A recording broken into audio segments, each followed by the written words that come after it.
சுவையான வெண்பொங்கல் குக்கர்லேயே நம்ம எப்படி ஈஸியாக செய்கிறதுன்னு பார்க்கலாம். 1 கப்பு பச்சரிசி கூட 1/4 கப்பு சிறுபருப்பு போட்டிருக்கேன். இதை ஃபஸ்ட்டு நம்ம கழுவி எடுத்துக்கலாம். இது ரேஷன் பச்சரிசி தாங்க. இதில் செஞ்சாலுமே ரொம்பவே டேஸ்ட்டாக வரும்.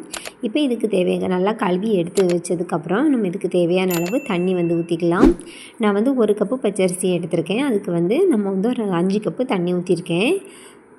இந்த மெத்தடில் நம்ம செய்யும்போது ரொம்ப ஈஸியாக நம்ம வேலை முடிஞ்சிடுங்க. குக்கர்லேயே நம்ம செய்கிறதுனால பிகினர்ஸ் கூட ஈஸியாக செஞ்சிடலாம். இப்போ இதுக்கு கொஞ்சமாக நம்ம பெருங்காயத்தூள், கொஞ்சமாக மஞ்சத்தூள் வேணாங்கவங்க வேணால் ஸ்கிப் பண்ணிக்கோங்க. லைட்டாக நம்ம மஞ்சத்தூள் போடும்போது அந்த பொங்கல் லைட்டாக எல்லோயிஷாக இருக்குமா, பார்க்க அழகாகவும் இருக்கும், டேஸ்ட்டாகவும் இருக்கும்.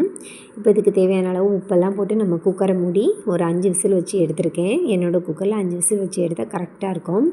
இப்போ விசில்லாம் நல்லா இறங்குனதுக்கப்புறம் நம்ம மூடியை ஓப்பன் பண்ணி பார்த்தா பாருங்கள், நமக்கு நல்லா வெந்து வந்திருக்கு அரிசிலாம். இது நம்ம ரேஷன் பச்சரிசியில் செஞ்சுருக்கோம். இதனால் நல்லாவே இது குழஞ்சி வந்துடும் நமக்கு. எங்கள் வீட்டில் இந்த அளவுக்கே இந்த பொங்கல் சாப்பிடுவாங்க. ரொம்ப தண்ணியாக இருந்தாலும் சாப்பிட மாட்டாங்க. அதனால் நான் இந்த அளவு வச்சுருக்கேன். உங்களுக்கு கொஞ்சம் தண்ணி தளதளன்னு நிற்கணும் அப்படின்னு நினச்சிங்கன்னா கொஞ்சம் தண்ணி அளவு கூட்டிக்கோங்க. அப்படி இல்லைன்னா இந்த வெந்ததுக்கப்புறம் நம்ம கொஞ்சமாக வெந்நீர் ஊற்றி இந்த மாதிரி மசிச்சு எடுத்துக்கலாம்.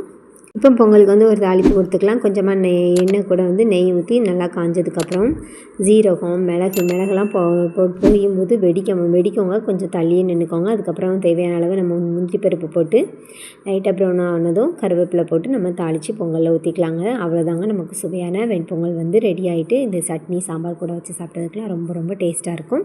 நீங்களும் உங்கள் வீட்டில் செஞ்சு பாருங்கள். எப்படி வந்துன்ட்டு கமெண்ட் பண்ணுங்கள். இந்த வீடியோ பிடிச்சிருந்தா அப்படியே நம்ம சேனலை மறக்காமல் லைக் பண்ணிவிட்டு சப்ஸ்கிரைப் பண்ணிக்கோங்க. வேறு ஒரு நெக்ஸ்ட் வீடியோவில் பார்க்கலாம். பாய். தேங்க்ஸ் ஃபார் வாட்சிங்.